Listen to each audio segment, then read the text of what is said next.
So you can let him. Yeah. Know that everything seems to be okay and there might be an audio issue on his end. Before the unplug is earphone. Right, well, we're not gonna have a full council tech support. It's in the middle of an open meeting. Oh, come on. So let one person deal with it. If Steph is available and wants to reach out to him too, maybe she can help troubleshoot. But apart from that, we'll just get moving on to the next public. Yes, Owen Plowman. Right.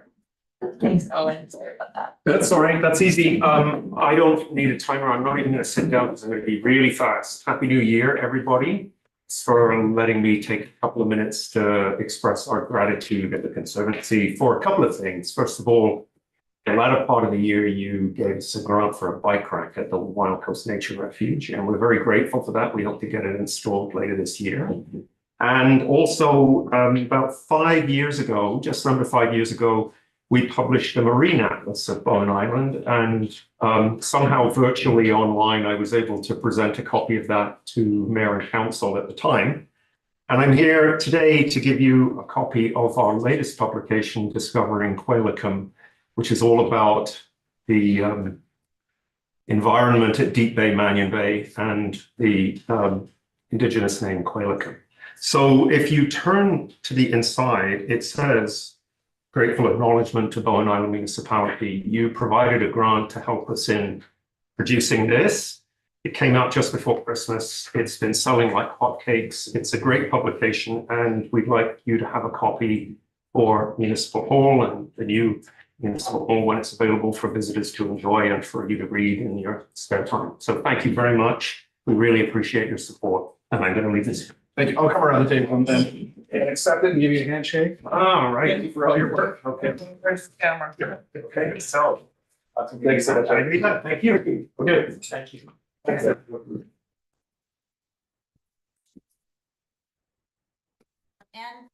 38.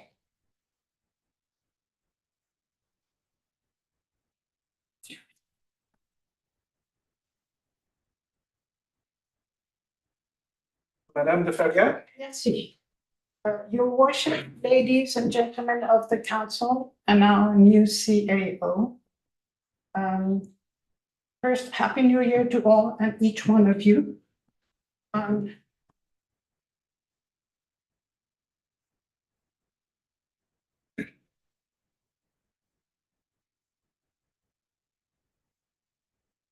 So how many of you do remember the waterscape of Bowen Island poster that used to be displayed in the municipal hall? Where? Look at the hands. But it's not there. Over here. As we are presently experiencing the common winter downpour, the coming summer will inevitably bring its common series of floods. And Bowen Islanders will again ask all kinds of questions about water issues on Bowen Island. We are very fortunate that the Geological Survey of Canada published our very own waterscape named Waterscape Bowen Island, Water of Our Island Community. This poster is a thorough study and illustration of all matters related to water on Bowen Island, such as our water resources, where water comes from, and how we use it, its vulnerability, and many more topics that are commonly asked and of common concern to all Bowen Islanders. In this day and age of climate change, water is an issue of concern, and so Bowen Islanders should be able to easily see that poster. To conclude, I suggest that the Waterscape Bowen Island poster be permanently displayed in a secure way in a high traffic area of the municipal hall. Now, Carla has pointed out to me that this poster, this is the French version, is hidden away in a little corner here. How many people have seen it? Nobody can see it, nobody knows it exists, and it's just around the corner. We can have it. So that's not, so when comes the new building, I think and it also comes with a little booklet that should be made available to whomever wants. Thank you.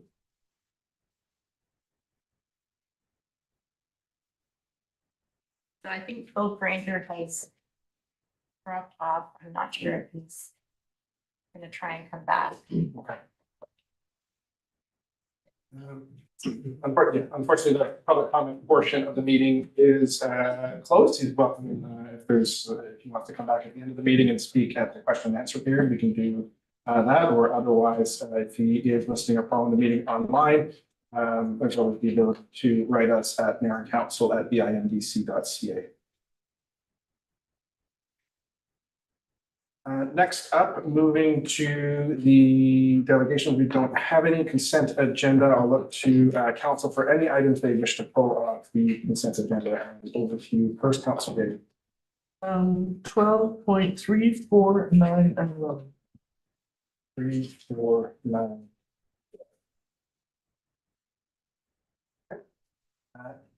Council Wick? Oh. Oh, 11. Second. Okay. Council Morris. 12.7 and 12.12.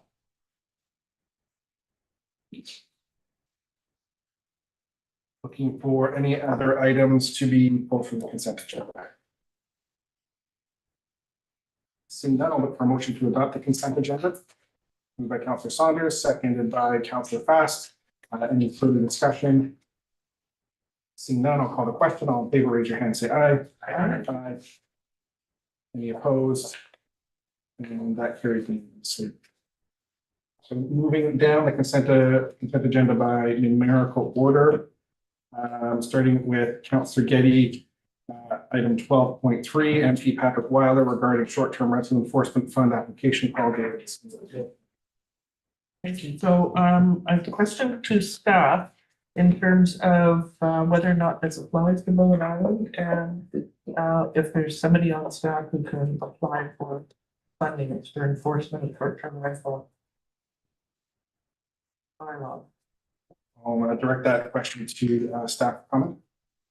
Yeah, direct that to the manager of the short-term rental aspect of it. That's right, I don't know. All right, then if I could bring that to the attention of the director of planning, so that if it does apply, that can sort out whether or not there's staff time to So maybe a motion to refer to staff and report back. a motion to refer the letter from MP Patrick Weiler regarding short-term rental enforcement fund application call to the director Just to to staff. staff. Yeah. Okay. There's a deadline of February the 24th, I think. January 20. January 20. January, okay. Move to refer by Councillor Getty. Is there a seconder for that motion? Moved by Councillor Saunders. Any discussion? Seeing none, all in favor, raise your hand, say aye. Aye. And that carries unanimously. 12.4, Bill Granger regarding development cost charges dated December 10th, 2024. Back to you, Councillor Getty, for disposition. Right, so I wanted to highlight, and this may have been what Mr. Granger wanted to talk about in the public comments, but he has written a letter with respect to the DCCs that I think that we need to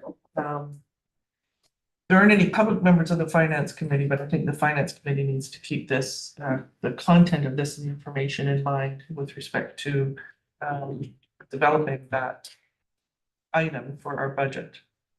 Mhm. So Yes. refer to the finance committee. My fellow. For information? Sure. Move to refer to finance committee for information by Councillor Getty. Is there a seconder for that motion?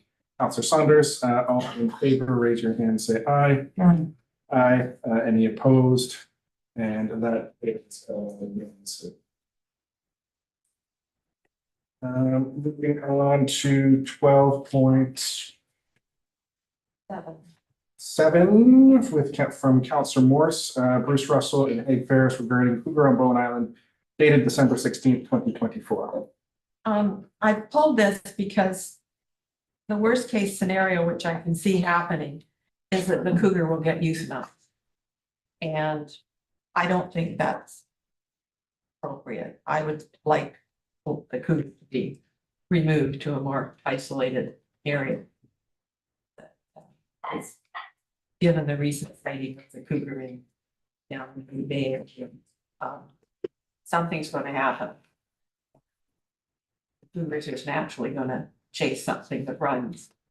And it's not fair to it. So I would like us to write a letter to the wildlife grant. Oh, and the provincial conservation officer, both, asking that the cougar be relocated. So I will make that motion. Moved by Councillor Morse, seconded for the motion. Not seeing one, so the motion does not come to the floor.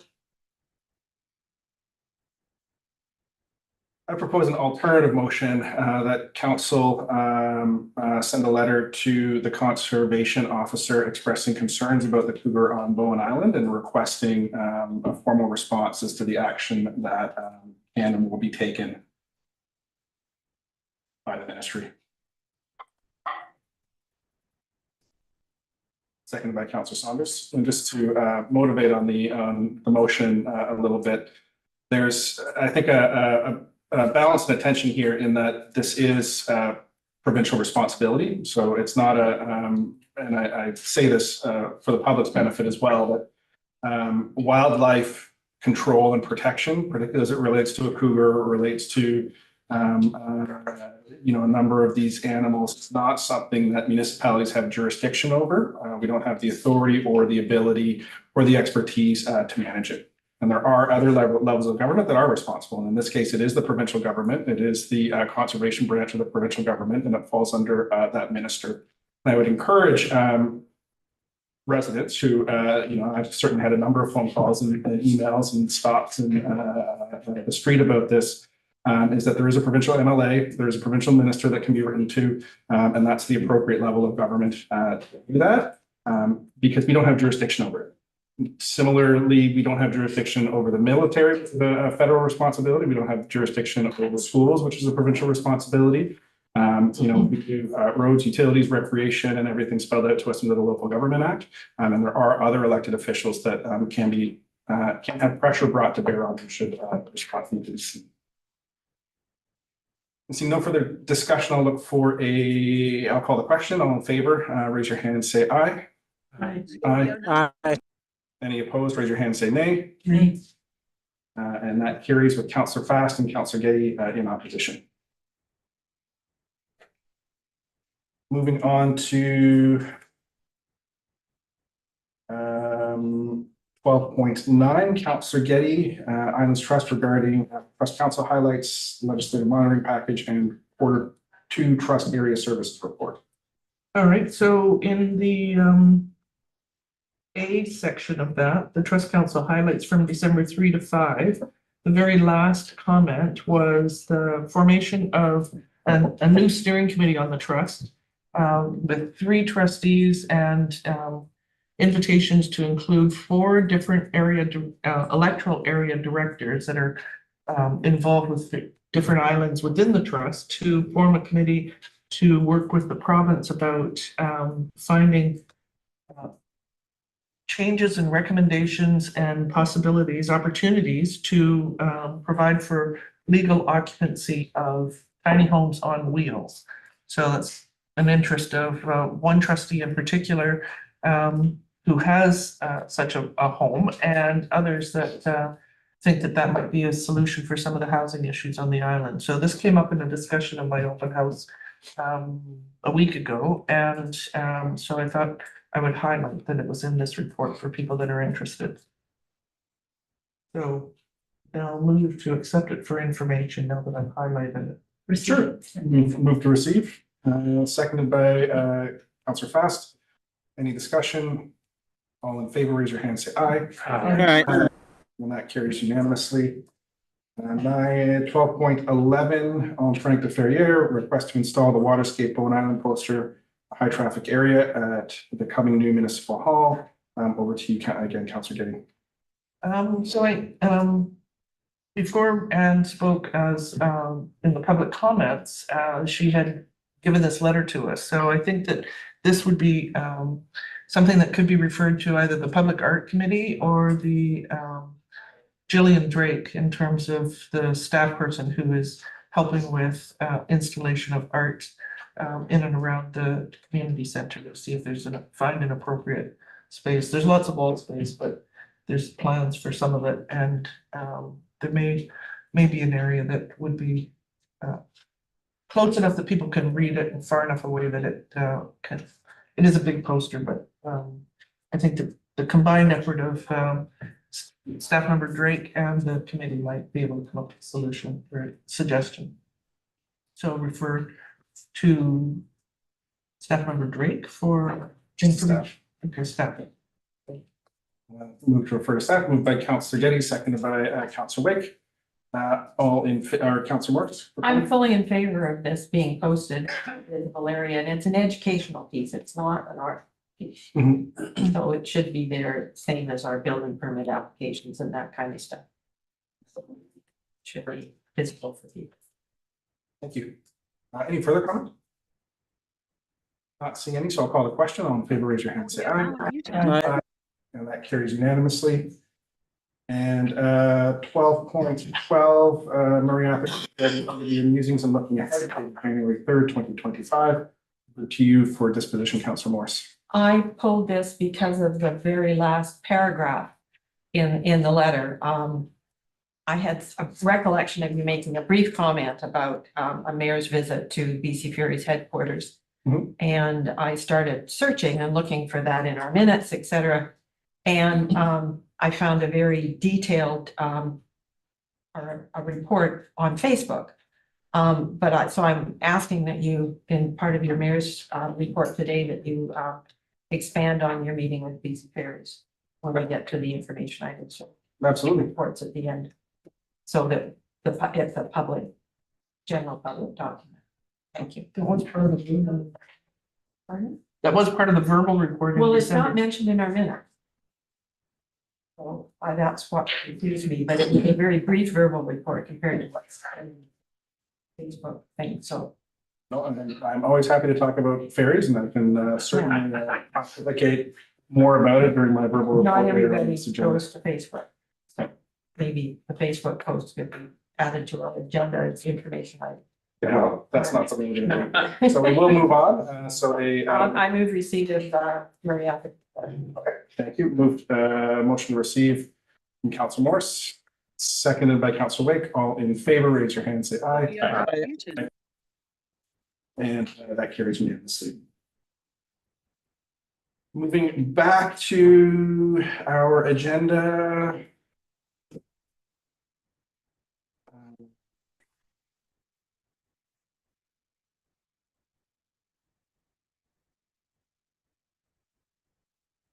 8.1, Grafton Lake parking area and multi-use path collaborative project services agreement. Partner manager planning and development.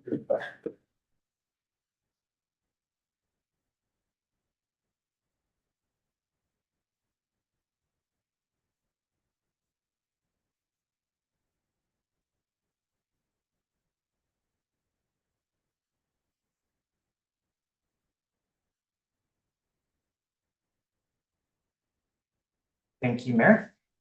So I'm here today to present an application for a collaborative project service agreement. And so the proposal is for a portion of the multi-use path along Grafton Road, along with a parking area off of Grafton Road adjacent to Grafton Lake. So here the draft diagram for it. This was presented to council in September of last year. And at that time, council referred the consideration of it to a number of advisory committees and also the Bowen Island Conservancy for recommendations. And referred council and committees to site visit of the property and to look at alternatives to the proposed parking area.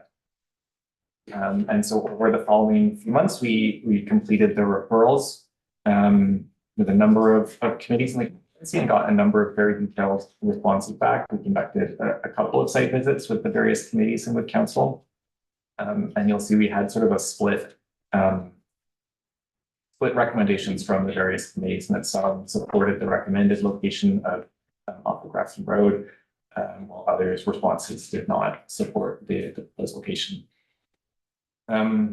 Staff then through that referral process and following it looked at a number of alternatives. So this map shows 6 of the various locations that have been discussed. And we received feedback from several other locations, some of which wouldn't work, so some of which were not owned by the municipalities, so we sort of discounted them.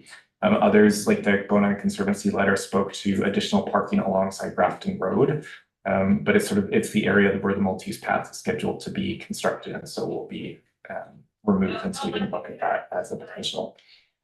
The report goes into more detail of these alternatives, trying to look at just an overview of sort of which of these are flatter, which have other environmental concerns, where do we own land around the proposed location where we could expand, how much sort of excavation retaining work do we think is necessary?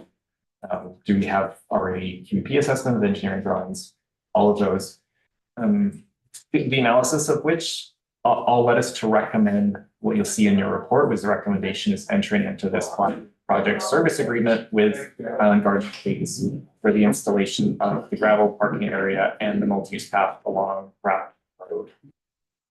The report does have an alternative recommendation if council wants to proceed. So attached to the report is a separate collaborative project service agreement with Island Garden State that would be installation of just the multi-use path along Grafton Lake.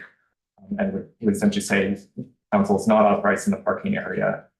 And would just be entering into that agreement with the developer for the multi-use path, with the understanding then that the freed up parking area either in this location or alternate would be essentially a new department project to be added to a department work plan and council strategic plan at the municipality's cost. Yeah, so I think that was the end. That's the end of my presentation. I'm open for any questions that council has on this report. Look to council for questions. Councilor Saunders. Thank you, through the chair. May have missed it in it, my admittedly not as thorough read or as I could have done. Between the two options, which one, are they both relatively the same size in terms of how many vehicles you could have? And some kind of subsequent to that or prior to that, have we got a determination in any way of how many vehicles we'd like to be able to park there? Yeah, so to the first question, definitely this location, the location by the developer has the most parking in it. I would say, depending, how much you want to construct in some of the locations on Forester Road, maybe you could construct enough to get in the same amount, but it would then be more work. Some of the other ones are essentially expanding roadside parking. So this one sort of has the most centralized location parking spot. In terms of number of cars, we don't have this would probably be our largest parking area at one of our parks with trails, yeah, by far. But some of that comes to what we think of our largest municipal park. It's our largest municipal trail network. I guess I'm wondering is what do we think we need, or have we judged what we think we need? I think we're open to the possibility that this may be built and this may be full. Okay. All the time in the summer. I think it's kind of it's a question of how much do we think we need? It's how much build it and they will come. I think if we built this, it might be full. And we might be coming back and saying, oh, we're still trying to deal with off-shoulder parking along Forester Road and Harding Road. Thank you. Yeah. Other questions, comments? Yeah, my question is related to the Grafton Lake Management Plan or the Grafton Lake Master Plan that staff is beginning to consult people on. This seems to me to be a bit early when we don't know about the need apart from the developers' interests. I'm wondering if it's premature to be thinking about this at this time. And I'm wondering, can you tell me where that management or master planning is on the timeline? Or is it on the timeline? I think through the chair, I'll say at the start, the developer was quite open in terms of looking for either alternative, would like to proceed with the multi-use path construction and knowing that if they're going to do the parking area, they would do it simultaneously, right, and build both. But it's quite open to if council says, you know, no, we don't think this is the right time, we want more thought into it, then they would proceed with them. They would like to be able to proceed with the multi-use path piece to meet their commitments for rezoning. And then, you know, council could say, we want to have the parking area come out of the management plan down the road. And the developer, you know, isn't pushing one idea, but is pushing for wanting a decision because it wants to proceed in some form. Maybe I'll turn to our manager of parks for the drafting management plan. The timeline for that would be, we start this year and would go into 2026, I think, and probably about halfway through 2026. Thank you. Thank you. Councilor Getty? On page 11 of your report, there's table 1, alternative locations. And the first one is Grafton Road. Was that referring to the side of the road where cars are parking now? Through the chair, that's referring to this proposed parking area. It's Okay, so then on the chart, it says that it's not a riparian area. And when I look at the maps, it's and their environmental assessments, it says it falls entirely within the established Muni watershed aquifer and streamside protection DPA. And I believe, I thought the maps indicated that it was outside the, what do we call it, the wetland boundary, the lake, but it was within the riparian. There's that other little red line. through the chair, that may be correct, that may be a mistake. Right? That may be correct, that may be a mistake. It's definitely within our development permit area as our, you know, most of the sites. That's, okay. I have several other comments, but that's the only question.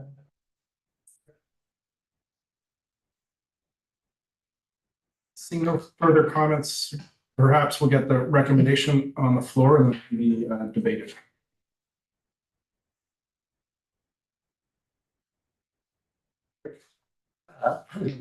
I move the council authorized entering into the collaborative project services agreement with Island Garden Estates that permits installation of a gravel parking area and multi-use path along Grafton Lake. I think lake should be road. I think, yeah, I think that would be more clear. Sorry, Councilor Leach. Along Grafton Road.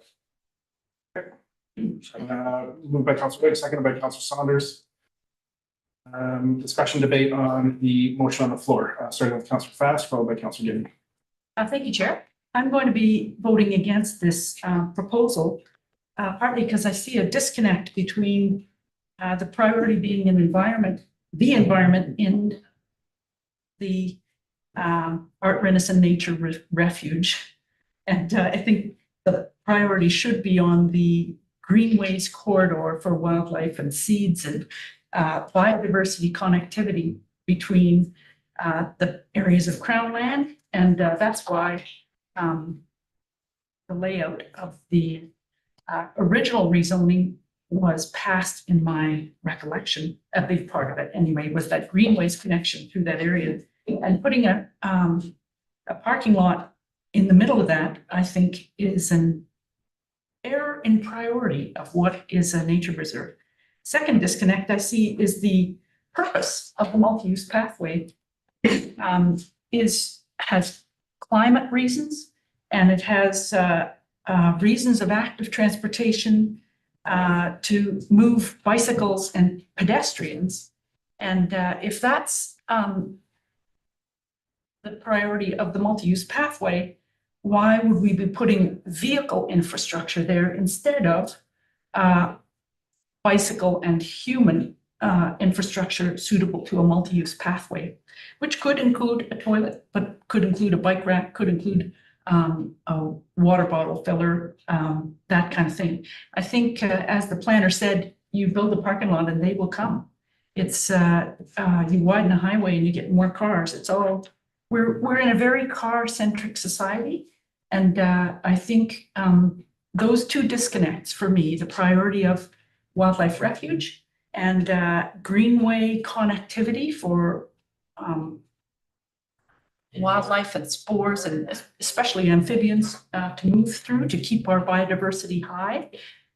As we've just signed that MOU with the Bowen Island Conservancy, and that big biodiversity work is happening, as well as the climate side of not wanting to encourage people to drive to this new nature reserve when we're spending taxpayer dollars and lots of time and effort of staff in creating the multi-use pathway and the trails that connect it there. I've walked there and it's easy and it takes less time than you think if you think outside the car. So for those reasons, the no evidence of a need for parking in that central parking lot. I think we should be looking at restoring or regenerative approaches to a nature reserve, not building a parking lot in the riparian setback. The master planning that's underway is not complete yet. That should drive the location planning. And I think we need to become, would we attract more swimmers? Would we attract more? Could it become a party site? Those are kinds of things from my experience working in provincial parks and other camping kinds of parks and regional parks. Could it stand in the way or be a barrier to the idea of a walk-on island? Will this attract more people with cars? This idea of a parking lot, the photo that will go out on social media, attract more visitors with cars to the ferry. We're already dealing with the influx due to some of that activity through the metro. And in conclusion, I think I'm more in favor of the alternatives that are down there, and I'll be ready to move something should this motion fail. So I'm not in favor. Thank you very much. Thank you, Councillor Fast. Councillor Getty. I'm going to be taking the same position. I would be in favor of the alternative in terms of funding just for the multi-use path, but not for the parking lot. So I've got a list of 5 elements that I think are important, and I think I'll start with what I think is the most important, which is the pollution factor. So this is a very large area, 5 meters across for the entryway, and that's 16.4 feet for those of us that have not yet moved to metric. It's 108 feet long, 33 meters for all those 11 spots, plus 11 meters wide, 36 feet. So that's probably one of the biggest gravel parking lots that we may have for certainly that area. And originally, so the pollution in terms of having a parking lot is both the gravel and the compaction. And that is highlighted with respect to, and I think about the developer had said at the very beginning that's not included in the notes since, is that he wanted this as a staging area for the installation of the water main. So there's huge, big vehicles that will be going in there, possibly. And there's some mitigation points that, in terms of any leakage and any problems with that would take a fair amount of people watching carefully to make sure that any spills were contained. But the compaction and the gravel, when we're talking about the sites that are on Cape Roger Curtis and all the compaction that's been done by the gravel for the building sites out there, the conclusion has been those will never be able to be rehabilitated because it's just so solidly down. And this is now at a point where it could potentially be rehabilitated. It has been disturbed probably when the access to the water treatment plant was made. So it's relatively recent, but it is within a riparian zone that could be, we take out the invasives and we take out some of the gravel that's been laid down other than the pathway. And we could bring that back up in terms of it being part of the ecological reserve. So parked cars, if you look at any of the parking lots that are paved, you're looking at all sorts of pitting just from a car standing there with whatever drips come off it. There's chemicals from tires that there's new research in terms of the effects that has on the chemicals that they're using to make the tires now and the effect that has on small fish. And there's an additional, to that area, there'd be an addition of all the heavy metals that come off vehicles. Plus, We're opening it up to it being an area where humans congregate. So there's going to be additional trash. There's probably going to be cigarette butts. And there's the potential of people that want to feed the wildlife. So then we'd be attracting other invasive animals. So you leave trash around and you get rats and other things that would have a direct impact on all the other amphibian creatures in that area. So that's the pollution part of it.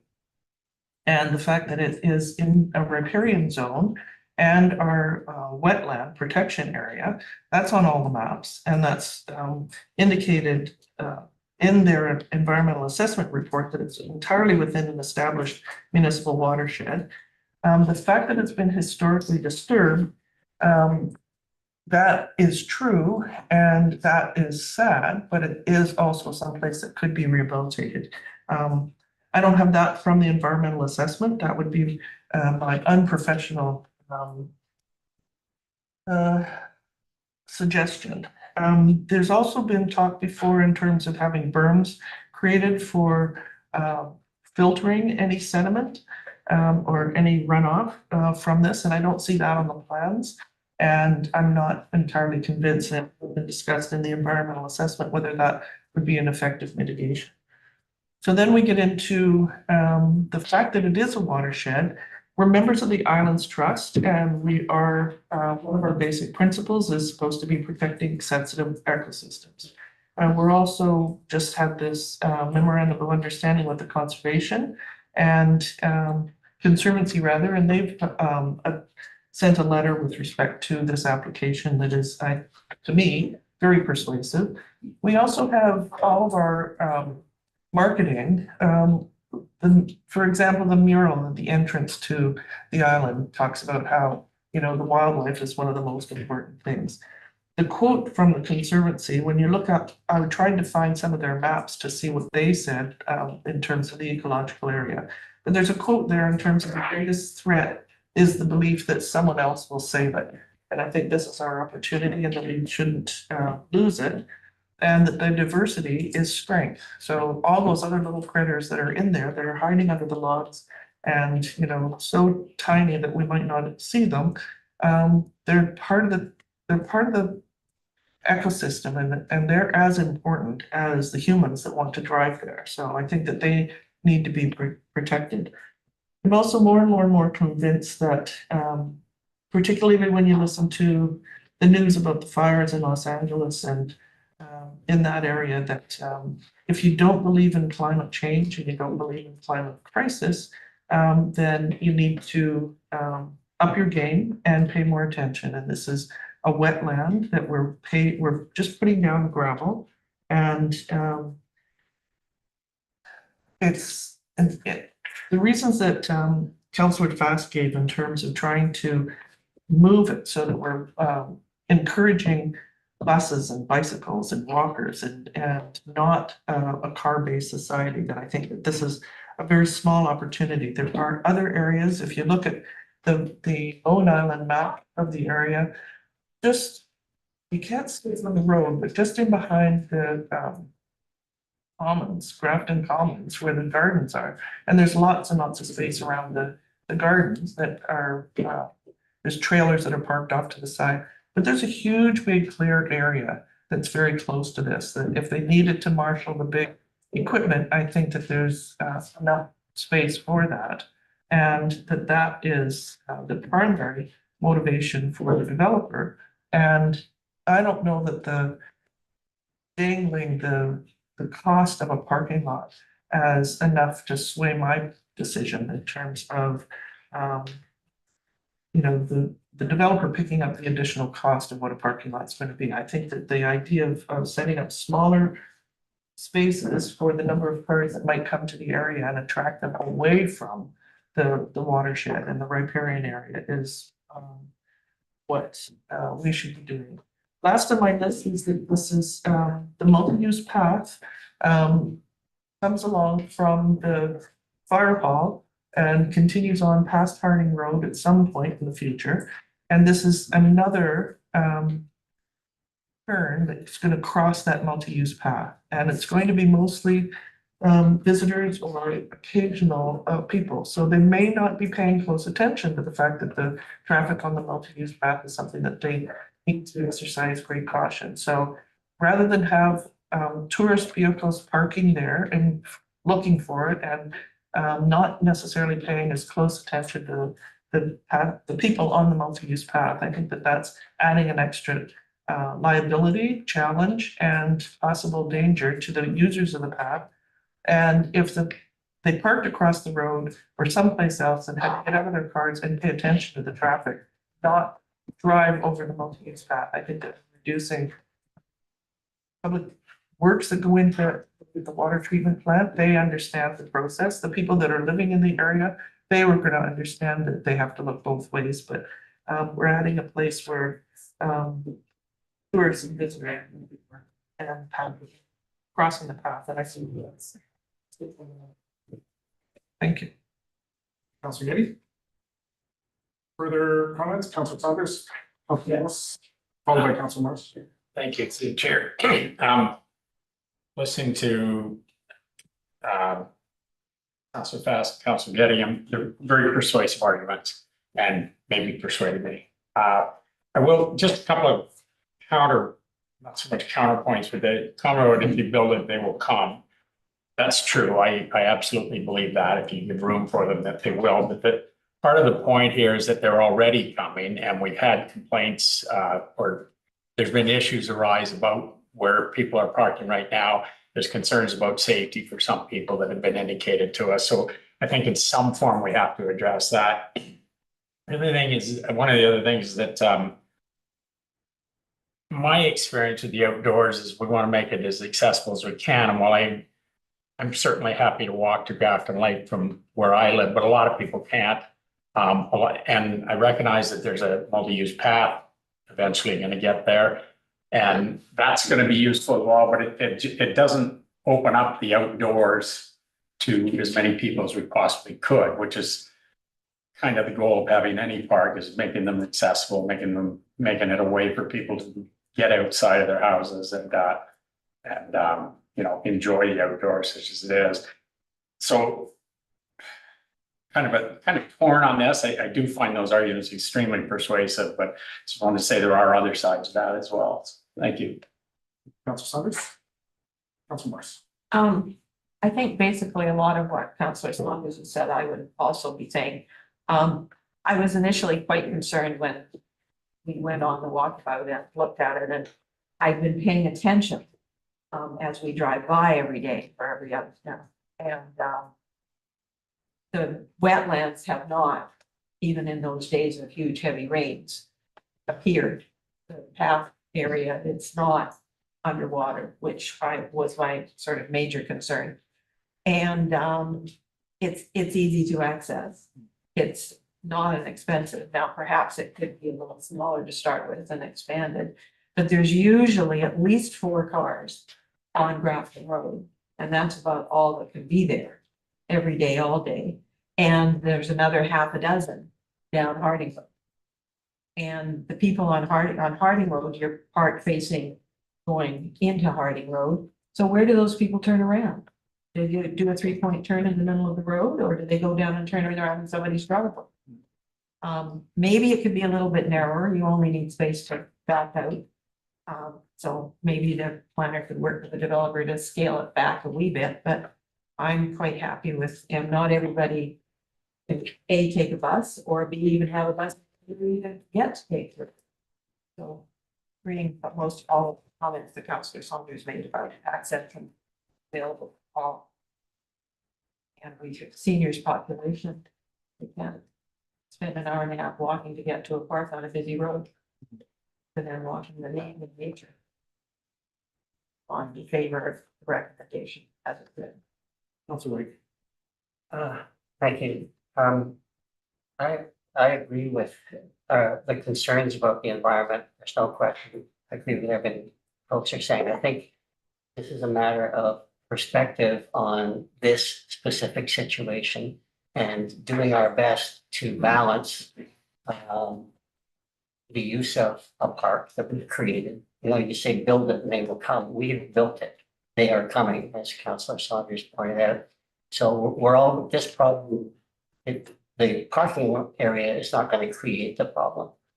Parking area is going to mitigate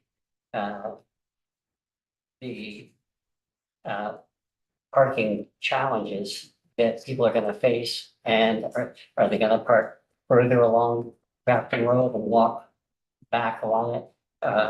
Parking across behind the commons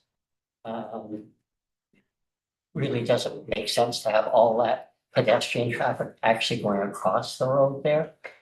I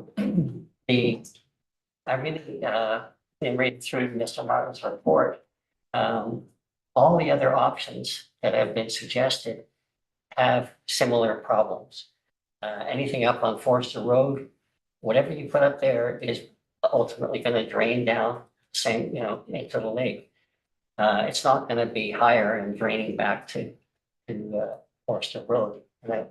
So, and Harding Road, people are parking basically on private property, and they're parking their cars on a shoulder where that is draining down into the same area. And so I think the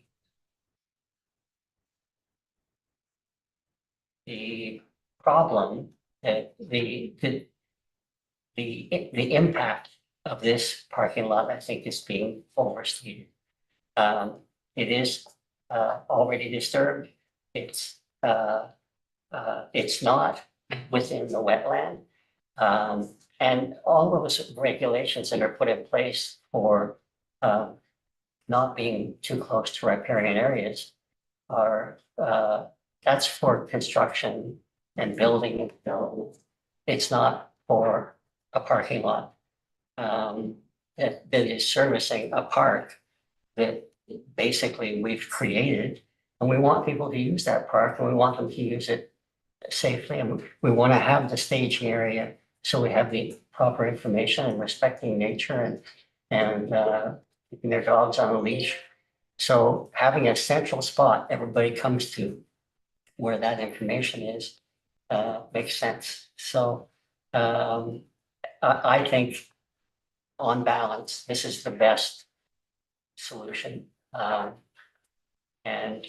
I think it'll be more of a problem if we don't create some kind of parking area. Council Wade. Just some questions from my end, and then the second round speakers is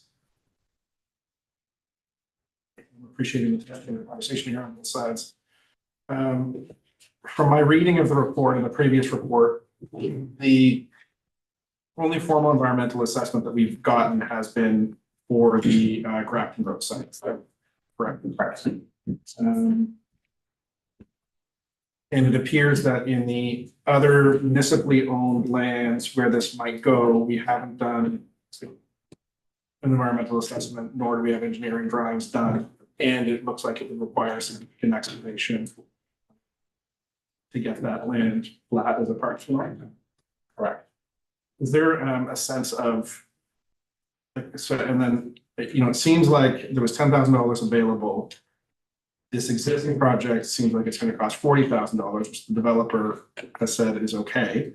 Does that include the existing costs of the environmental assessment and the engineering drawings, or is it just $40,000 for the construction of a parking lot and the engineering and the environmental assessment was done prior? I mean, I think for the developer that's an additional cost. Yeah. Okay.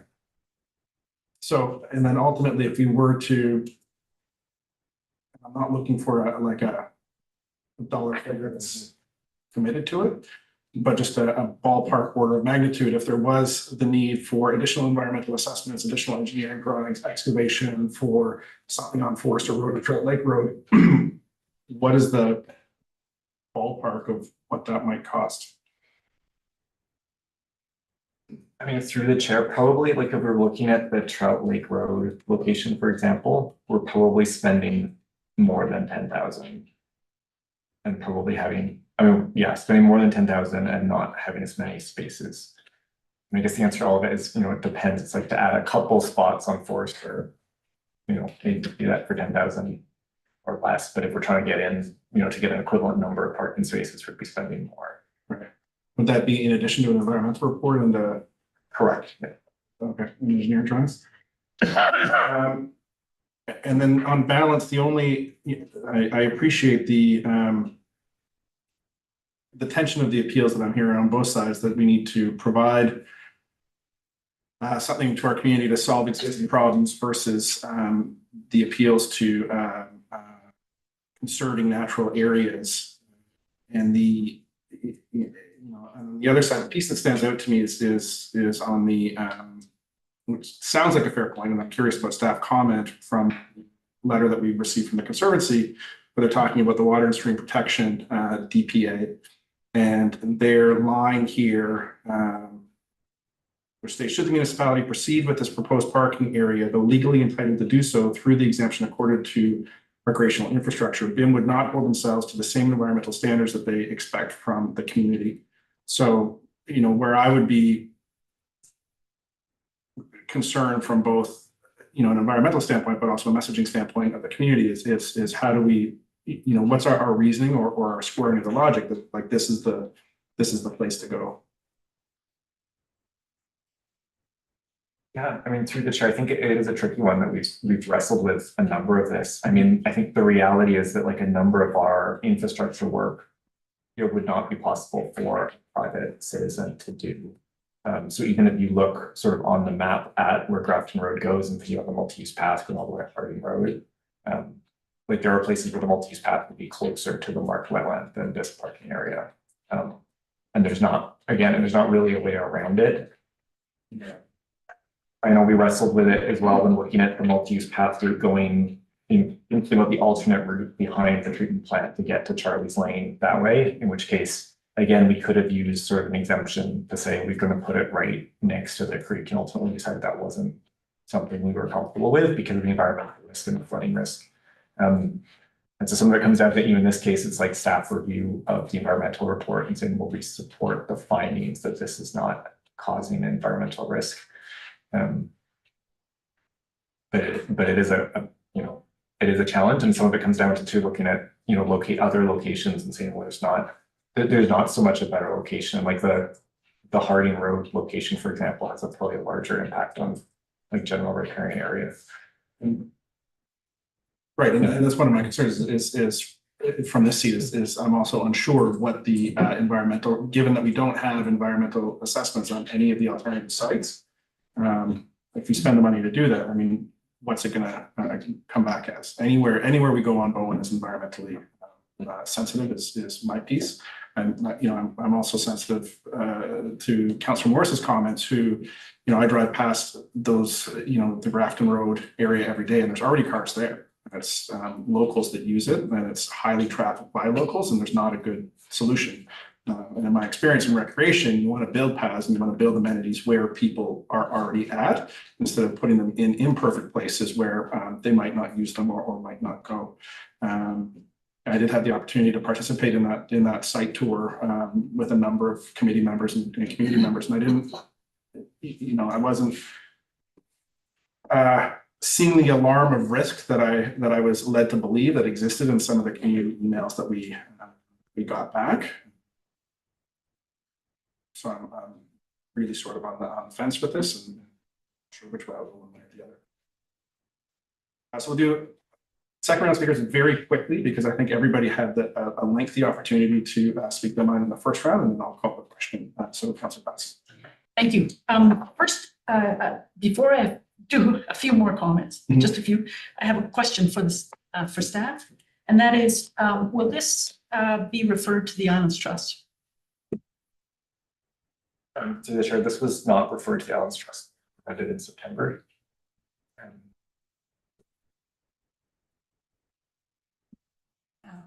Why? It seems to me an environmental issue, and the Islands Trust is about protecting and preserving the ecology. So through the chair, when staff presented this in September, council referred it to a number of committees into the Conservancy and not to the Islands Trust. Okay, thank you. I just would note that as an Islands Trust trustee, normally staff refer things and we don't direct them to refer things specifically. Usually it's in the recommendation. So I'm just maybe that's something I should have done. Okay, and so I've just got a couple more comments, and then I want to flag the alternatives on page 12 of 13 that I'm interested in. Just that I live on Reed Road, which has some of these little, behind the little red church that has some of the little spots carved into the side of the road. It's multi-solving, parking for both park access, Crippen Park, and parking for the church and for anybody holding events at the church. So it's used by several. And so I like that idea of distributed parking spots better because it's both flexible. You can be used by more than one kind of user, and it can be incrementally changed. I think that's part of the way that you address climate change too, is by staying with flexible things and not building large parking lots, which we've heard from staff is not the way we do things on Bowen, our small scale island. Anyway, I'm worried about the quality of the user experience. I didn't bring this up before, but noise carries across water, and having slamming doors and people get, no, it's unusual to use waterfront in a park and recreation setting as a place to store vehicles. And the noise that comes with that. I'm worried about all the people walking on the trail around the lake. I'm worried about the precedent that you mentioned about the municipality can put a parking lot in a development permit area, but how many more requests are we going to get from individual property owners on Bowen to do the same? Put parking or other development off the inside a development permit area, riparian setback for protection of the environment. And I am interested in the access part of it. So I'll just skip quickly to the, for those who might not have the notes, page 12 of 13 has the alternatives that council approved. The developer, I'm not moving this now, I'm just going to say, to construct the, go ahead and construct the multi-use pathway along Grafton Road without the associated parking area. And that's the alternatives provided there for staff, by staff. And then in number 2 below it, direct staff to continue to research, I would call it access as opposed to parking options. It may be other access options like a bus stop, for example, or bus pullout area around Grafton Lake. And this will be funded from, etc. So those are the 2 that I'm interested in, and we'll see what happens with this one. But I hear about the access and these things, and I still think that we should wait for the master plan and the mode shift that we want to create to do with climate change and the fires and that are happening now. That involve more than just forests. I think it's an urgent climate situation, and we should do the best with that multi-use path that we're creating. Thank you. Thank you. Very briefly, Councillor Wade, followed by Councillor Morris, and then I'm going to close the speakers list after that. And Councillor Gage, because apparently we're going to committee of the whole this thing until 6 p.m. Councillor Wade. Just to reiterate what Mr. Martin and his department have done a lot of work on this. We've got all the professional reports, engineering and environmental. And we don't, as the mayor has mentioned, we don't have those same reports for any of the other areas. So we're acting on sort of a seat of the pants approach that, oh, something else will work out. When actually I think the least impactful solution is the one we're looking at. And I would suggest the impact that we're going to get from parking 11 cars there is not a lot different from the impact we have with 5 or 6 cars parking on the shoulder right now.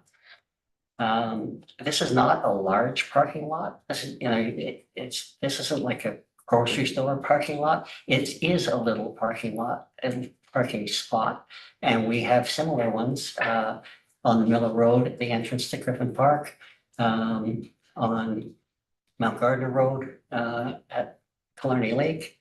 They're all similar in terms of size and approach with gravel or whatever and drainage. So I think we're overstating the impact of what we're going to do here.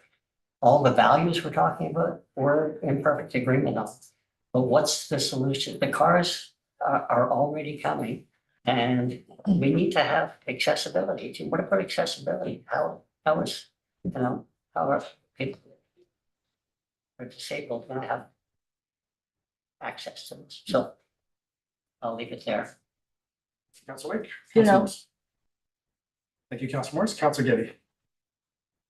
Well, Councillor Wake and I are gonna have to arm wrestle over this one for probably quite some time, but I disagree. I think fundamentally it is a big parking lot. I mean, it's, 108 by 36 feet, so that's, 2/3 of my lot in terms of where my house is, so that's and tucked into that little corner right beside the lake is, the location and the size are problematic. And I would just, highlight and refer to the letter from the Conservancy with respect to the fact that this is one of the highlights and one of the jewels of the whole island. And I think that it's a really important principle in terms of there are other options, and we don't know about them yet because all of the reports that we're getting are from the developer. And, that's saved us a lot of money because we're not having to pay for these reports, but nevertheless, that's where they're from. And it serves his interests, which is not necessarily the same interest that I have in protecting the ecology of that area. So I understand, from his perspective, and I understand from, what the offer is, and it's very attractive, but I think that there are alternatives, and it is fundamentally harmful. And that's something that we should not be buying into. For clarity, this is the same developer that transferred over the parkland? And has done so in all its developments. Okay, we're not going to third round speakers. I think we've spent enough time on this already. I just wanted one thing. I totally did, but I forgot one thing. ECAC is in favor of environmental climate action. Yes, that's all in the report. So I know, I'm going to move us along. Otherwise, we'll be here for a long time. So just for the sake of, seems like it's been a hot minute since we had the resolution. Can you do the resolution first? Yes, it's that council authorized entering into a collaborative project services agreement with Island Garden Estates that permits installation of a gravel parking area and multi-use path along Grafton Road. So I will call the question. All in favor, raise your hand, say aye. Aye. All opposed, raise your hand, say nay. Nay. What's that? Oops. And Councillor Jurgensen, are you in favor or against?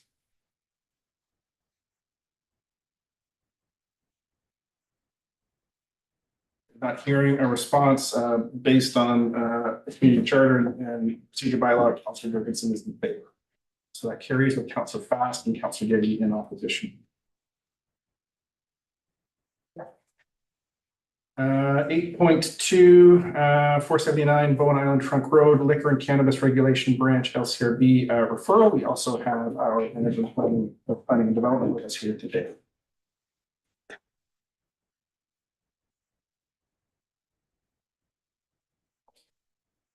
Thank you, Mr. Mayor. So change topics. I have the municipality received a referral from the Liquor Cannabis Referral Branch, LCRB, for an expanded permanent patio at the Bowen Island Pub.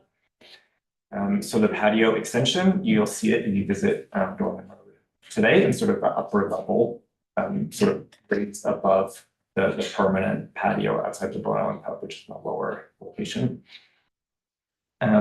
So the Bone Island Pub is seeking permanent approval for an expanded patio that was constructed under temporary COVID era permissions from the LCRB. So they allowed, expanded patios without the same application process during COVID.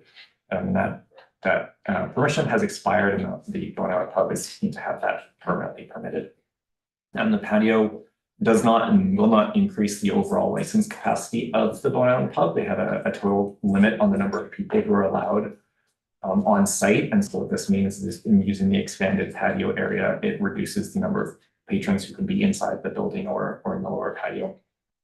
And the patio is in use on the weekends, in the peak summer, during daytime hours. And it's not weatherized, so it doesn't provide, wouldn't, even when it was permitted, it was not providing service in off-peak times.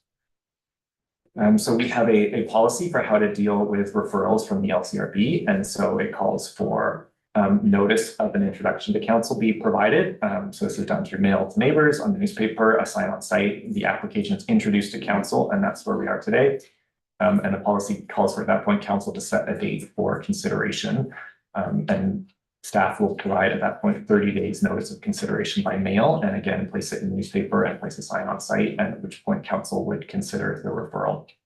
I will say, you'll see in your agenda package, we have received a number of emails in support of this application from Bowen Islanders. I didn't note any of them coming from people who are within the mail out radius, but we would, when this comes for consideration, provide a full list of who's provided responses and who within the mail out area has provided a response.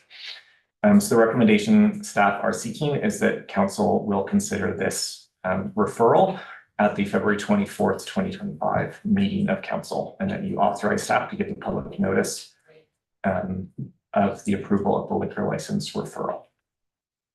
And to send the notice to the people within 100 meters of the boundary of this property. Thank you. Spartan, I'll look to council for any questions of the planner. Council Morse. It's just to do with the parking spots. Looking at the sketch, it shows 4 spaces plus 1 vertical. Looking at the picture, the location map overhead picture that's in our thing, it shows the same number of 4 spots and 1 vertical. So were the parking spots lost when that temporary patio was put in? Or is this new permitizing of it, making it a permanent thing, causing the loss of 2 spots? Sorry, so in the overhead picture, it's showing the patio extension in place. Yeah. In the report, and so it's showing, essentially 4 and 1. Which is exactly the same as what's in your drawing. And Yeah. yet there's a comment that 2 parking spots are being lost, so. Were the 2 parking spots lost way back 2 years ago or 3 years ago? Correct. Okay, so there's no change to the existing part with this. Because when they did the outdoor patio during COVID, the 2 parking spots disappeared then. Correct, so the application would seek to permit what is there if you were to walk by the site today. Thank you. Councilor Goody. In response to Councillor Morris, if you look at the diagram on page 7 of 14, there's 6 spaces that are, I don't think parking's the issue at all. There's 6 spaces on the far right down at the bottom of the hill, closer to the. I wasn't, I know those are there. The actual use of that parking lot, there's 5 spaces that are shown, but there's more like 9 cars that are typically in there. They park on the main road. I just wanted to clarify that what the comment was for the removal of the 2. My question would be, if we go through this examination and report to the Liquor Control Board, then does that remove their involvement? Because I think that there's potentially a problem with the access from the street. So the patio is right at street level, and you take 1 small step up and you're in the patio. So there's a description of there being a hostess at some point, and serving drinks from inside the building. But I think that area is going to be very difficult for them to control. And I think that that is something the control board is maybe something that we as a community should be concerned about, but that's one question that I had. The other one is that before COVID and before any of this happened, the original building, development permit possibly, had a different use for that area behind where the new pub is. So the new pub was built on the former pub's parking lot, and I understood that there was going to be more building and housing that was going to be in behind. Is that? I understand the need to, now that the COVID restrictions are off, that if they're going to continue with this patio that's been built and set up and is part of their establishment, but does that take away from the long range hope that the community had in terms of having another building in there with housing? And I guess the word permanent. Yeah, through the chair, I mean, the rezoning application for this property at the point of, prior to this, the new pub building, saw that backup further back site, having townhouse development with underground parking underneath. It's never been built. The developer at the time built the first phase essentially, and hasn't with the second. And I do know, being in the planning department through that process, fielding many questions from people about it, and people sort of essentially trying to do financial analysis on that construction. And I had lots of first meetings with people and never second meetings with people. So I would imagine if it became economical to develop housing there, then you'd see the patio being. That's our situation. Yes, yeah.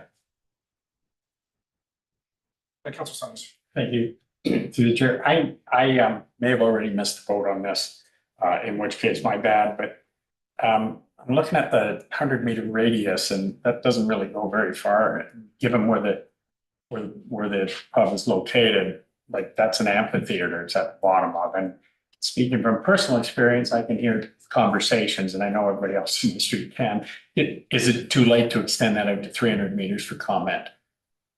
To the chair, no. Okay, so there'll be an opportunity to do that. You can say it in the motion. Right, so, okay, so, and then my second question was, have hours been mentioned for that, for the patio itself, not for not changing the hours of the pub, but for outdoor activity? I didn't see anything in there, but I don't have it flagged because I believe that they would be restricted to the hours of the existing patio has outdoor hours. And I don't know offhand. okay, so we're the same, so, right, okay, thank you. Not seeing any further questions or comments. Someone like to put a motion on the floor, Councilor Bass.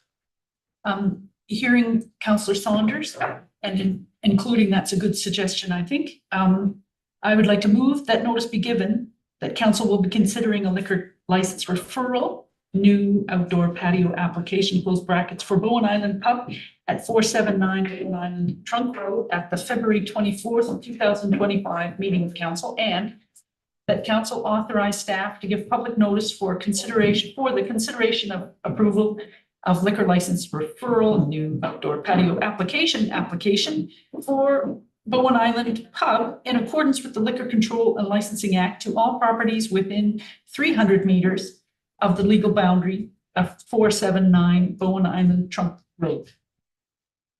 Fast, seconded by Councilor Wake. Any further discussion? Seeing none, I'll call the question. All in favor, raise your hand, say aye. Aye. Aye. Any opposed? That carries unanimously. Thank you, Mr. Martin.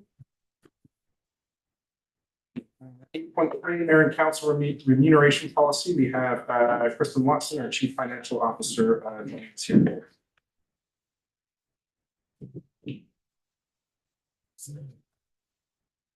Thank you, Mayor. Through the chair, to the rest of council, I'm bringing this report forward today to give council the opportunity to consider if they would like to direct staff to draft a new policy in order to guide mayor and council remuneration. The policy has been the same, I believe, since incorporation. It's based, as it currently stands, it's based on, comparisons made with a similar basket of municipalities. A similar basket typically means similar size. It has been pointed out that there is an argument to say that as Bowen, despite us being of small size, we are quite a bit more complex to administer and govern than many other municipalities our size. For example, we do have a double regional district structure. We are part of both Metro Vancouver and we are part of the Islands Trust as well. Of course, being a coastal community brings the challenges of dealing with BC ferries that you won't find in many other communities in the interior.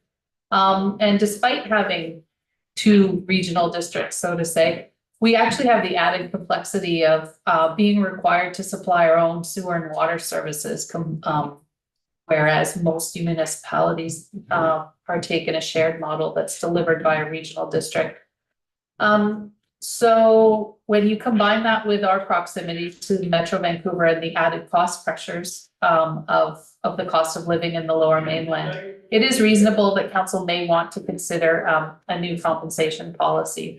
One further consideration is that it has been in the past that most of our councillors are people that tend to have other secondary sources of income. So there is an argument perhaps that by increasing the compensation would make it have the ability make it more accessible for other people without that secondary source of income to potentially consider running for office in future elections. Now, I put forth two different potential models. One of them just looks at the Lower Mainland municipalities, averages those salaries paid to their elected officials, and applies a reduction factor of 40%. That yields a mayor remuneration of an annual mayor remuneration of just over $57,000 per year. And the second alternative considers the same 21 Lower Mainland municipalities and removes the top 5. So the big municipalities of Vancouver, Burnaby, Coquitlam, Richmond, and instead adds in some more local municipalities of Howe Sound, so Squamish and Whistler and Gibsons and Sechelt and Pemberton. That actually yields a very similar number for the mayor's remuneration. That would set it at 56, just over 56,000. Now, the policy does establish that councillors are remunerated at 50% of that, according to the mayor. So I am seeking direction from council today to gauge their interest in drafting a new council remuneration policy based on one of these two alternatives, and also confirmation from council that if there is a new policy direction given, then the council remuneration should remain at 50% of that paid to the mayor. Questions or comments for the CFO?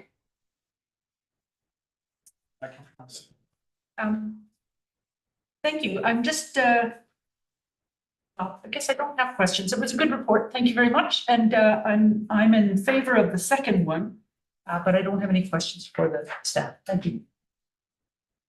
Thank you, Councilor Best. Councilor Morse? My recollection with the comparator communities was that we were going to use the same comparator communities as was used for the staff remuneration. So that might have been a 2018 one, but The Any- policies, the communities that were used for the 2018 were the same communities that were used for the staff report, yeah. and then the other comment, I found your comment about members of council having other sources of income interesting, because when we were doing the restructure study, one of the very loud and clear comments from the general population was we weren't creating jobs for 7 people. So that's a dichotomy in that. They didn't want it to be a sole source of people's income. I'll throw some comments as a first time speaker and then we'll go to you, Councillor Fast. So I would lean more in favor of the first recommendation because I find it easier to explain to the public. The reason why that is that we've got the 21 lower mainland municipalities of Metro Vancouver, which we're a part of. Those extreme high salaries, I believe, are mitigated by the lower, less full-time salaries like you see in Lions Bay, Belcarra, and Anmore. And the reason why I support that average is that it gets us, I think, the closest to getting some kind of market salary for what is a full-time mayor in the lower mainland. And as a result, that multiplier of 40% becomes more meaningful. It sets the market rate and then it says, okay, if that's, the closest estimate that we have to a full-time equivalent of this position, then given the work of the position, this is what we're going to pay it. In my own experience, this is about a half-time position. So to Councillor Morris's point, it's not a full-time position, and certainly $56,000. I don't think anybody would argue is a median salary in BC or Canada in this day and age. But what it demonstrates, I think, is that if we're setting some kind of full-time equivalent and we're setting it at 0.4, then we're actually paying under market for what a mayor and councillor salary is in the region. And I believe that that's a fair thing to communicate. We've seen it at UBCM when small communities get together, that there's an equity issue in remuneration for mayor and council. I think having the ability to quantify that and say, we're paying our mayor and council at 40% of what a full-time rate would be, seems to be, an accurate and defensible and easily justified position. That said, from the financial point of view, I mean, then, should council wish, there could be an adjustment of that multiplier of the 40% multiplier.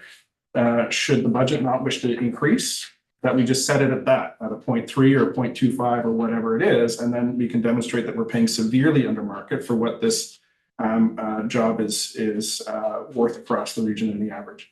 And I'm agnostic, I go with the will of council, but that would be my view, is go for a definition of what the market is paying, an adjustment factor for what the work is, and then it just an ease of ability to communicate that with the public as transparently as possible. Councillor Fast, followed by Councillor Morris. Thank you, Mr. Chair. I'm fine with the first one too. My concern is that we do attract a diversity of voices to sit around the table for the good discussions that we have and for good decision making in general. And I think in order to do that, we should be compensating people for the time it takes to do the thinking and the work, as well as all of our work on committees and things like that. I like the second one, partly just because it mentions the names of the, it's kind of place-based, but it also doesn't reflect the fact that doesn't reflect the fact that we're in Metro Vancouver Regional District and we have to deal with them. And in the past few years, that hasn't been easy. And also Islands Trust, as the Chief Financial Officer has said, I think this is a good report, and I'm happy to support the first recommendation. If that's more appropriate, I agree, it would be easier to explain. Councillor Morris. I like the old one where it's communities of comparable size. I think that's, and a lot of them are in areas that are cost of living and everything else. So I'm not keen on either of the alternatives. I like the method we've got using communities that are of comparable size. Councillor Morris, Councillor Wade. I agree with Councillor Fast and Mayor that one of these two would certainly be the way to go, and it would better reflect the of the workload and the situation that Bowen Islanders are in. And recognizing our proximity to the Metro Vancouver. I did like the idea of mentioning the other comparable communities in the second recommendation, but I would actually prefer the first one for same reason as Mayor Leonard.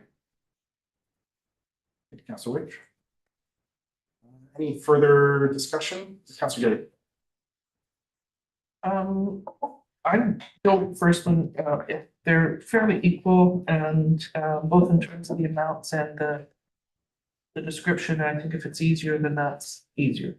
So I'm prepared to go with that. I think that we have to be careful about getting into a discussion in terms of the actual number of hours that we put in and what that works out to in terms of a per hour basis. And, you know, I don't want to get into that discussion because we probably deter a whole lot of people from even considering that. So, you know, this is reasonable, it's fair, it's you know, it's not impossible for people that, you know, have young families and have, I mean, it's more expensive to live on an island. So, you know, it's not going to necessarily make it so that they can afford to do it, but it's going to make it easier to encourage them to consider it. You know, and if they get fully involved and, you know, working on a whole bunch of things that are of interest to them, then it's not going to ever be anywhere near enough. So. Councilor Price.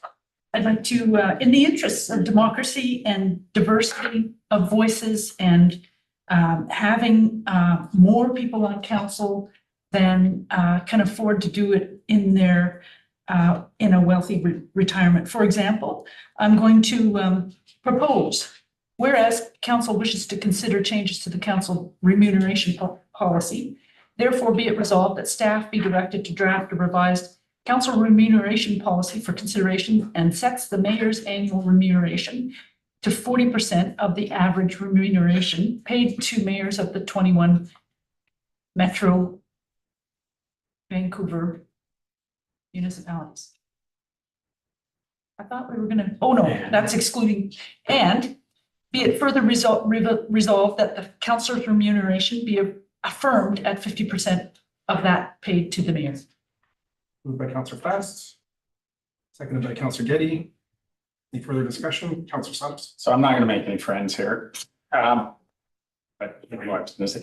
I'm extremely reluctant right now to put a stamp on any spending that isn't directly related to what I consider our strategic imperative to, which we've stated previously, to finish what's been started. And I realize this isn't a lot of money, but not in the big picture, it's not, but and also, yeah, to finish what's started, and this includes things like community center, the water treatment plant, and what I think is a really critical need to address our infrastructure deficit. I know we're not talking an awful lot of money here, big scheme of things, and I absolutely agree that the increases that are being discussed here are warranted. I know how much time everybody puts into this, and it's far beyond what, certainly far beyond what I realized when I started. And far beyond what many people realize. I think the arguments that have been put forward in the report are really persuasive. However, I think the optics of an increase right now in the face of 15% property tax rise. I don't think it works right now. So what I would want to do is propose an amendment with the exact same wording there right at the end to be effective at the time of the next council being elected in October 2026. So an amendment moved by Councilor Saunders. I'll just catch up. Is there a second for that amendment? Moved by Councilor Morris, or second by Councilor Morris. Speak to my second. Yes, I'm just gonna have it read out because it was on the fly amendment. So it's a third part to the motion, and it's to be effective at the time the next council is elected in 2026. When the policy was drafted, that was the intention, that the outgoing council would establish that flag is every 4 years and to be done in, so that's why 2018 and it should have been done in 2022. And I think effectively staff has done the 2022 analysis for the existing policy. But I'm going to change, I think it should be effective as the amendments. Just to clarify with staff, did the policy change in 2022? No, the actual work was done. You did it last year, yeah. Okay. But the previous council did not do anything for this. It never quite made it the staff's workload despite my relying people it needs to be. Council Gibb. I can vote in favor of the amendment, but I don't see anything in this original resolution that is part of this coming budget or has a timeline on it at all. It's just directing staff to look at the policy. But this is just clarity. Yeah, for me it is. As I said, I'm not opposed to this happening in the future. Yeah, we're talking about the same ideas in Islands Trust, and we've been told that best practices for the outgoing to do it for the next one, as opposed to self-interest. Any further discussion on the amendment? Seeing none, I'll call the question on the amendment. All in favor, raise your hand, say aye. Aye. Opposed, raise your hand, say nay. I'm not sure. Are you able to hear what I'm voting? Yep, or- we can hear you, Councillor Jurgensen. Thank you. That was an aye, Affirmative. and so that carries unanimously. Moving on to. Oh, right, now we're back up to the main motion. So the main motion with the amendment, any further discussion? Seeing none, I will call the question. All in favor, raise your hand, say aye. Aye. Any opposed, raise your hand, say nay. Nay. So that carries with Councillor Morse in opposition. 9.1 correspondence, Chair Mike Curley, Metro Vancouver Board of Directors regarding Metro 2050 Type 3 proposed amendment. City of Surrey, 54 Avenue, dated December 13th, 2024. Any comments on this from staff, or is this just this is on here to see if we'd like to have any response to it? Yes, this is correspondence from Metro Vancouver. They're required to send this to all member municipalities. Councils of those municipalities might wish to make comment on the address here that's listed in the city of Surrey, 64th Avenue. They've applied for an amendment to the regional growth strategy. So council may wish to make a comment or not. Okay, thank you. Councillor Fast, followed by Councillor Gibbons. Thank you, Chair. I think we should uphold the integrity of the urban containment boundary. That's something that comes out of the whole regional growth strategy that as part of that has just been revisited recently. And for Metro Vancouver to it started out as the livable region, and now it's their 2050 set of plans, you know more than I. But the point is that this is asking for an exclusion for one property out of the whole big planning exercise to set the urban containment boundary, which I think is really significant ask, and I'm not in favor. I think we should stand by the integrity of the urban containment boundary. Thank you. Thank you, Councillor Fast. Over to you, Councillor Getty. So my question was, I seem to remember that there were conversations in terms of us not being, because we were a separate municipality or because we were Islands Trust, I'm not sure that we weren't part of the actual boundary of their regional plan. So I'm curious that we're included in this call out in terms of responses. And I'm also wondering if this is a response from council or individual councillors or both. And I agree with the comments. It's not an agricultural land reserve, but it is zoned as agricultural and they want to change it to industrial or an industrial building with a restaurant and a volleyball facility. And I think that that's counter to all of the principles that they discuss in the Metro 2050 plan. And it's adjacent to and is an encroaching on, therefore, some green space that they're trying to protect. So it's just nibbling away at that, I think, is a bad precedent. Thank you, Councilor Getty. Councilor Moss. Have been, we are not part of the regional growth strategy, You're not. and the Metro can't enforce the regional growth. So, do we get to vote on the regional growth strategy? That's what I can't remember. I forgot to look it up. Yes, so as a board member, So you when voted- amendments come up on the regional growth strategy, I You do, get to vote. yes, but I wear a different fiduciary hat.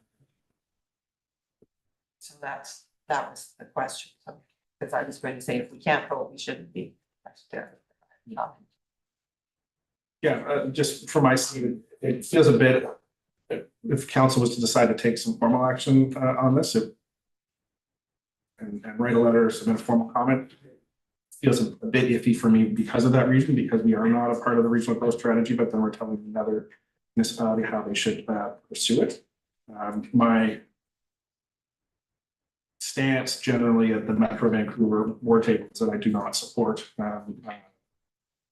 expansions into the urban containment boundary, because I think it just ends up getting gentrified. We're seeing a few of those amendments come up around that table. So whether the council feels that they would like to send a letter to that effect, we can, but generally my way of going is that I don't support those anyways when it comes down to a vote.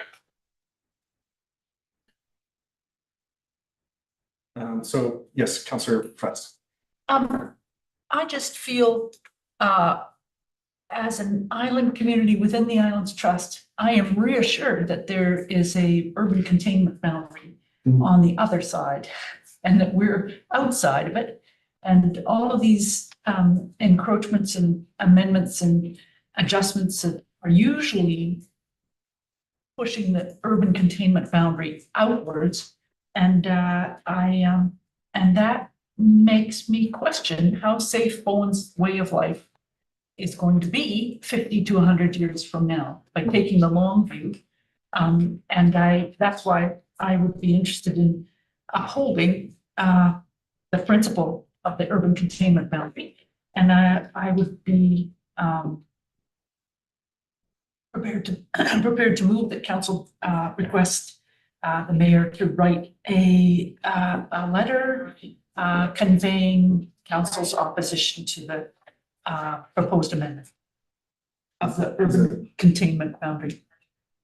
Is that a formal motion? Moved by Councillor Fast, seconded by Councillor Getty.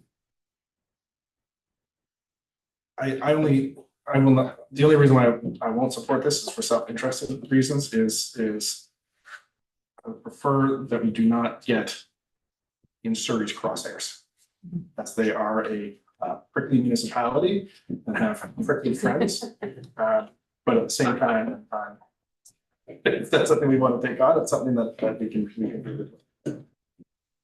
Rather than, I'm thinking out loud here, rather than use the word oppose, say concern about the expansion of the urban containment boundary, which is a little softer.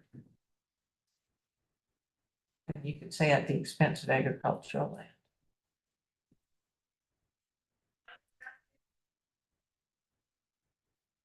We have the motion on the floor, so it's as worded. Do it, I mean, let's do it full throated, let's Well, just. We got a request yeah, Okay. for comments. well, the wording's too strong to prove that, So moved giving and reasons why. moved and seconded, I'll have the motion read back. That's not good. that council directs staff to, or sorry, that council requests the mayor right to, for expressing concern about the expansion of the urban containment boundary at the expense of agriculture. That was my suggestion. That's not the motion that we're going to back in advice. Got a bit lost there. I just didn't say the part about expansion. Agricultural land. Does not support expansion. Well, and I'm concerned rather than opposite. And I'm hoping that you put in the type 3 proposed amendment, City of Surrey, in the details there. Which amendment? Let the corporate officer catch up and The council requests the mayor to write to Metro Vancouver, stating that it is opposed to type 3 proposed amendment. City of Surrey, bracket 1523864th Avenue. yes, I will propose an amendment that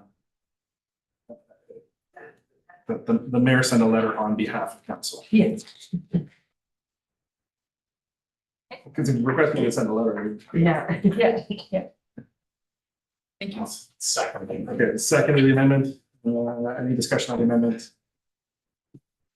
Councilor Morris? No, sorry, I was Okay, thinking my. all in favor, raise your hand, say aye for the amendment. Back up to the main motion, that the mayor send a. I'm going to make another amendment Okay, that we change the word opposition to concern. so another amendment to change the word opposition to concern by Councilor Morris, seconded by Councilor Wake. Any discussion on this? Seeing none, I'll call the question. All in favor, raise your hand and say aye. Aye. All opposed, raise your hand and say nay. Nay. Nay, and that carries with Councilor Fast and Mayor Leonard in opposition.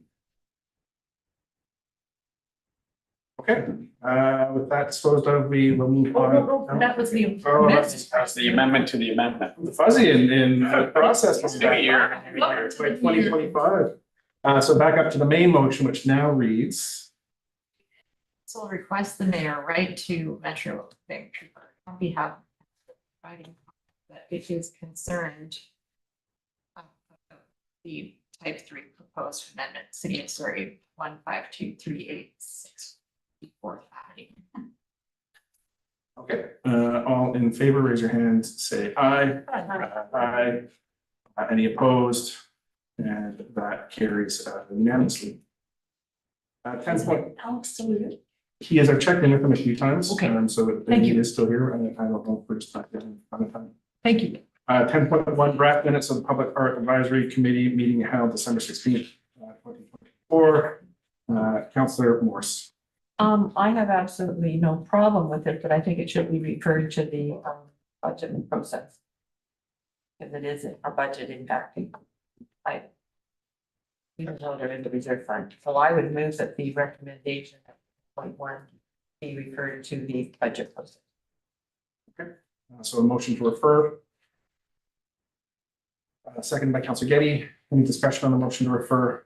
Councilor Saunders? Just so I'm clear, that means we're not voting on whether to allocate money, but we're going to say, please consider this in the budget. Yeah. Yeah, I'm supportive of that. It's not a small sum of money, so. Councilor Fast. I understood from the report that this was money that was already in reserve and that we might wish to think about First Nations poll or some other suggestion. And by passing this recommendation, I'm wondering if we're giving any approval to the idea of a major public artwork to commemorate the opening of the Bowen Island Community Center. I'd be concerned about that because I think the opening of the Bowen Island Community Center is a huge commemorative opening. So I'm hoping that we get a good discussion about this and it's not just in a line item of the budget. If it's money already set aside, I think we should be considering various options, including relational reconciliation type options, as opposed to only public artwork that comes through our advisory committee, as wonderful as they are. So I don't know what to do with this motion, except maybe to ask the chief financial officer, is this money that is already in reserve, as I understood? Correct, yeah. Thank you. So I think we should have a proper how do I go about having a proper discussion about this? This one This looks is a like, motion to refer it to the budget process where we would have the proper discussion. Okay, so Councilor Morris, you're out of order, but I will say the exact same thing. So I believe that the intent would be to have that conversation at the budget when $20,000, $10,000, $40,000. Seems like it gives us a little bit more flexibility. Councilor Getty. My understanding from the Public Art Advisory Committee was that this was the very first step in terms of getting some sort of a approval from council that A, the money was in reserve, and B, that it could be spent on public art. So there's been no discussions with respect to artists or work of art or ultimate cost or location, anything. It's just, let's just double check the money and that it's within the realm of possibilities. So it's not going to be anything that's going to be ready for the actual opening. It's going to be something that will commemorate that space. And theoretically, in some ways, the priority is to have the First Nations significant work of art, but we don't have any idea whether or not we can afford that, or what discussions would have to get into in terms of what it could look like and what it would be. So it's just double checking that the money's there and that council's agreed that we can start the next step. thank you. So seeing no further discussion, I'll call the question on the motion. All in Who favor? has moved and seconded it? We moved a motion to refer it to the budget. Councilor Morris, you are Sorry. out of order. So it's been moved and was it seconded? Yes. I have not recorded a second. Sorry. I will second it then. And then seeing no further discussion, all in favor, raise your hand and say aye. Aye. And that carries unanimously. That was the little fun, spicy meeting we're having today. 11, new business. So to save us a little bit of time, our Metro Vancouver and TransLink has not had any meetings. However, I will dive in my mayor's report as requested by Councilor Morris to provide some color to what she is not seeing on Facebook. So when I was in Victoria, meeting with the Islands Trust, I did set up meetings with BC Ferries in their mothership. So I got to go to their headquarters and meet with some of their staff. I believe I did talk about this from the in the December meeting. So I met with their vice president of customer experience, who's effectively responsible for all of the operations across the system and has I believe a multi-decade career with BC Ferries, and met with the head of their operations center and got to see their operations center and get some insight as to what they're looking at for schedule changes and challenges, as well as some of the operational issues on Bowen, and then several members of the heads of their external relations department. And the messages that I brought to them are substantially similar as to what I have said here in the past, just that taking a data-driven perspective, Bowen Island to Horseshoe Bay is the worst performing route in the system right now, based on BC Ferries' own numbers. And BC Ferries divides their route basically into the big boats and small boats, so the major routes and the minor routes, as they call them. And we have the busiest minor route in the system, out of 16 to 18 boats or whatever it is, and we transport 1.3 million passengers a day. Or not a day, a year, between Bowen Island and Horseshoe Bay. And that doesn't lag that far behind their lowest populated major route. So it's significant. So 1.3 million passengers a year is significant.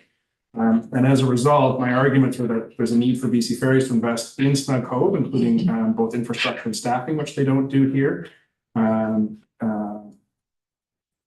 one of the interesting messages that I get, and Councillor Morris was at the engagement at the library that we went to with BC Ferries in the spring, where, their message is really like, we don't have the funding, we can't do it, we don't have the funding. And that was in a meeting that I had with their VP of customer experience. And I said, I understand that, but what we don't have at the table right now, given that BC Ferries is about to go into its own budgeting process, is an advocate that says Bowen Island needs more funding. So telling us that you don't have funding isn't enough. We need partners and advocates that will go into your own budget process. And if things need to be rearranged, even if it feels like there's a rearrangement of deck chairs on the Titanic, that somebody's going to bat for us. And I think that message was received and understood. There was also a line of reasoning that's starting to emerge about advocating to the province to apply existing monies that they receive for performance penalties and applying that to poor performing routes. So the province does collect performance penalties under the performance contract, but it's not clear where those monies are being applied. And there's a case to be made that they should be applied or perhaps given back to communities who are experiencing performance-related challenges. And Bowen Island is at the very top of that list. A critical need to review and amend service provision ahead of the 2025 peak season. So they are looking at making schedule changes. They recognize that, built into their current schedule, which I think anybody that lives on the island knows is untenable, is that they give themselves 10 minutes to unload and reload the ferry. And that's built into their schedule so that, the summer when everything gets busy and we see things really, the wheels really come off the wagons, that, it just pushes the day later and later. It appears that they're going to double that window of time. So whether that means, overall one less scheduled sailing on Bowen Island, the actual real time on the ground of loading and unloading is going to double. And that's what they told me. I will have to wait to see the release of the new schedule to see if that's actually true, or if they've released it already. I'm not sure. And the last part that I really brought to them was, okay, so, and I believe that they're standing down of the ferry advisory committees is done out of good intentions. So they have new people leading their external relations department, and I think they recognize that these FACs are working differently in different communities, and some of them are doing okay. Some of them are really adversarial and not doing so well. So there's like a heterogeneity between all of those committees. And also that people on the ferry advisory committees aren't really accountable to their communities. And my discussions with them was that, unlike a lot of smaller ferry affected communities like the islands, we have a municipality. And there should be a better plugging in of BC Ferries to municipal operations. So when there's cancellations, when there's things that need to go to the community, when there's emergencies that happen, I think there's more of an opportunity to have linkage points between BC Ferry staff and municipal entities, whether it's elected officials on the public side or better communication with folks on the staff side, that should be bolstered and highlighted. And all of this is said in a tone of like we want to work with you. We have tried over and over and over again. We brought ideas over and over and over again. And at the same time, with this engagement piece, like we understand that you want to do more engagement. I understand that they've got new people in new positions, but we're tapped out for engagement. There's been enough people on the island that have asked our citizens and residents what they want to do, what they want to see. And we've given you the real, clear, tangible things that we would like to see. Investments in infrastructure and staff, funding to improve Snug Cove, better service, and that's kind of it. Full stop. Maybe assured loading on when things get busy. If you can't expand capacity, that's it. You've heard that. Do something with it. And the overall message in all this is that if we don't see any changes by 2025, it's going to be a problem because we're tired of it being this blowing back on the municipality. Our residents are looking at our council and they're looking at our municipality like it's our fault when it's not. It's like blaming us for the operation of the school. It's a different entity with different funding that gets taxpayer money and fare revenue. It's BC Ferry's responsibility to fix it. So they are coming here on the, as far as I know, there's a tentative date where they're scheduled to visit with some of our staff and there's not a formal time set, but they're looking at coming on the 24th. I've encouraged them to come for the 7:30 a.m. ferry and on the Snipe Cove side. And we'll walk them around and they'll see school kids leave. They'll see probably a full vessel and then have a discussion as to like, what can we actually do here on the ground? And then I've also been talking with the CFO about, you know, if we have needs, like let's quantify them and put them into a budget so that we can go back to BC Ferries and say, this is what we need to spend on this. Please help, because we can't do it through taxes. Bringing operational people on the 24th or just the PR piece? They are. So they're, as far as I know, they're bringing operational people. And I will be. What would be a check beyond the pale should they bring public relations staff? Okay. That's it for my updates, and I will turn it over to our Islands trustees for an update on Islands Trust business. I'll start, if you don't mind. I've just, there's a webinar coming up, January 23rd. It's on, at 7 o'clock in the evening. It's a Thursday, invasive species removal and native plant gardening. So, I've registered for that. And, Sophie, I don't know if you've seen that. Maybe I should send that to you. If you could put it out.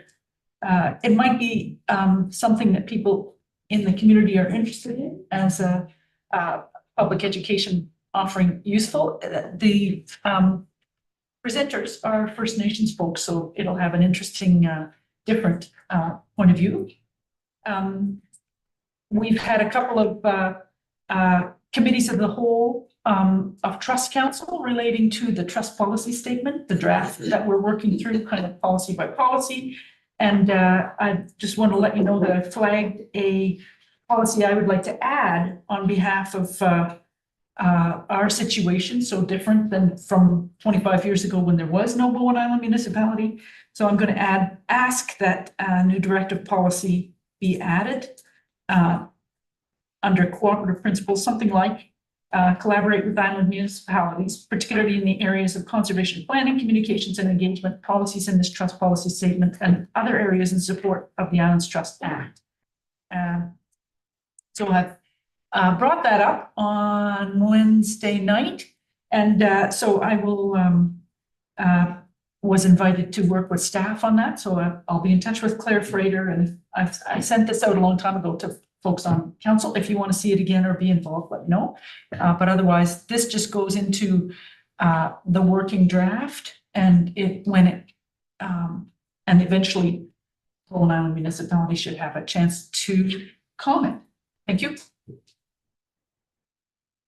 So, in addition to that, so there's been, I think, about 5 committee of the whole meetings, which is a new thing that the trust is just starting to talk about this policy statement. And one other topic, and we're going through it paragraph by paragraph. And the timeline is to try and get this through so that it can come back and stay on the same timeline so that this council passes it or not by the end of this term. So it doesn't go over into the next council and possibly have to start again. So there's been quite a long discussion, and it's taking forever, but we're working through it. So it is happening. With respect to the finance committee and the work that's happening on the budget, one of the things that was recommended by the planning director with respect to that governance review was to sort out the time and the costs and the timeline that we've got in terms of spending a lot of time and energy with each individual community. So that might not be part of the process in terms of actually showing up and having workshops. So we haven't gone through the budget yet, but that's one of the recommendations. So we're going to have surveys and public, maybe Zoom meetings, but not necessarily an in-person dog and pony show. So the governance committee is got a 5-hour meeting scheduled for the end of this month, the 29th, and we're going to be setting up our presentation the governance review that was published in 2022 at the very end of the last council was discussed in fairly good detail in a workshop with that council, but it's never been discussed with this council. So there's been all sorts of back and forth in terms of whether or not that was necessary. We thought that was delegated to the governance committee, but it's come back up, and we're planning now on having quite a long session for the next, I believe in March, the trust council meeting to have some sort of a presentation. So we're meeting at the end of this, the governance committee is meeting at the end of this month to sort out what we're going to pick up and what is the availability for staff for that kind of major project. And the other committee that I'm on is this ongoing, the CAO hiring committee has now morphed into the CAO steering committee. And we've just gone through a version, 12th version of the job description. And there's another, after the meeting this morning, there's another version, and I've gotten myself out of that. So that somebody else gets to do version 13, 14, 15, whatever. There's the new fellow that has been hired as a CAO is working out very, very well, and the ongoing work is to sort out what the process is going to be in terms of regular reviews, because that was never done with the last CAO. So that's a process that we're now trying to sort out what it is that we want to have measured and make sure that everybody, the CAO and everybody else agrees in terms of the priorities. So that's happening. The budget is working its way through. So. Thank you, Councilor Getty. And you, Councilor Fest or Trustee Fest? Just to draw everybody's attention again to 12.9, it's got a bunch of reports and things, as Councillor Getty mentioned at the beginning, but also legislative monitoring package and the Trust Area Services Report, which is something that Bowen Island Municipality contributes to and participates in. Trust area-wide services across the whole area. And also that Trust Programs Committee, which does the stewardship education function and is was promoting or was gave staff direction to establish the January 23rd webinar about invasive plants and native plant gardening. We're meeting again on February 12th. Anyway, that's it. Any questions for the trustees? Oh, sorry. The joint meeting is April 30th. I think that date's been set up. Not been confirmed yet. Oh. Okay. Yes, 30. Yeah. Is that they're not going to be here in person, they'll be coming here? For now, I have. TBA. Getting close to summer, they might get stuck here. Okay, moving on to question period. Are there any members of the public, either online or in person, that would like to ask questions? Not seeing any, so we will move to adjournments. Moved by Councilor Getty, seconded by Councilor Saunders. All in favor, raise your hand, say aye. Aye. Aye.